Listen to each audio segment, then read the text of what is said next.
I've been a cop in South Jersey since I was 23.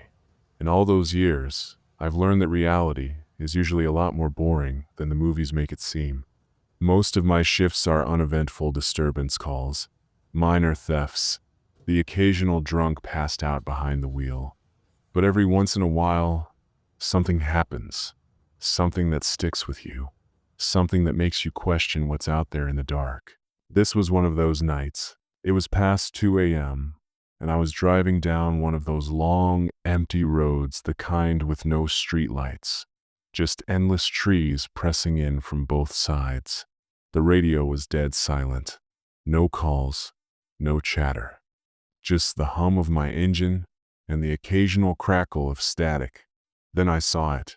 A car, parked haphazardly on the side of the road, the driver's side door wide open. I slowed down, my headlights sweeping over the vehicle. It was an older model, dusty, beat up, no license plates. I eased onto the shoulder, reaching for my radio. Dispatch. I've got an abandoned vehicle on. Then, movement. Someone stepped out from the car. A figure, just standing there, staring at me. For a second, neither of us moved. Then, without warning, they bolted into the woods. I didn't like that. My instincts screamed at me something was wrong. I grabbed my radio. Suspicious vehicle, possible abandoned car. Suspect fled into the woods. Hand on my holster, I stepped out. The air was thick, humid, the kind of summer night that makes your skin stick to your uniform.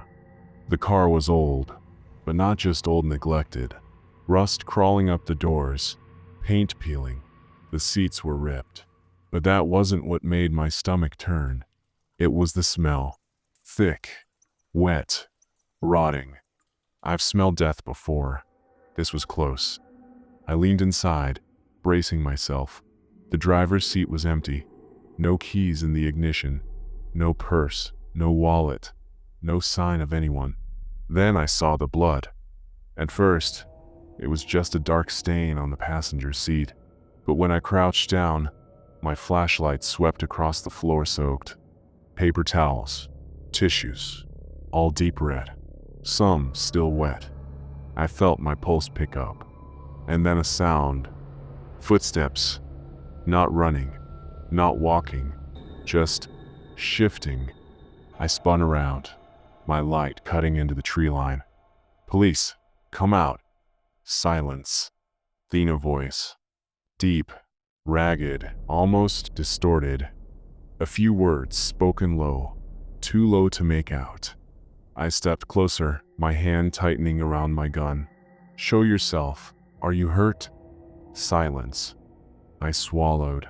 My throat was dry. Something about the voice didn't feel human. I was trained for logical explanations, but right then, every primal instinct I had was screaming at me leave. Now, I forced myself back to the car. I needed to call for backup. That's when I saw it. In the back seat, buried under bloody towels, something heavy and misshapen. I hesitated.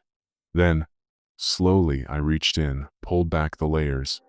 A hand, severed, dark red, soaked through, fingers curled inward. For a second, I couldn't process what I was looking at.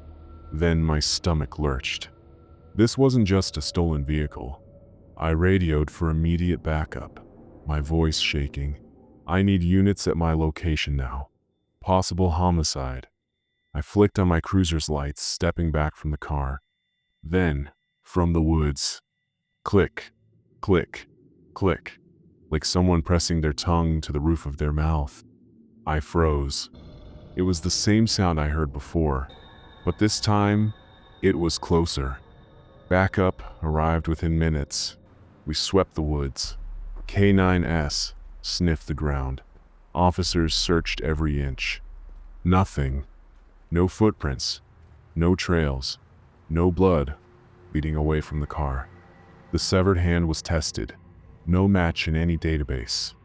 The fingerprints from the steering wheel? Unknown. The car reported stolen days before. The owner? Had no idea who took it. To this day, we never found the person who ran into the woods, and worse, we never found the rest of the body. Whoever they were, whatever they were doing, they're still out there. And some nights when I'm alone on patrol, driving past that same stretch of road, I still hear it. Click.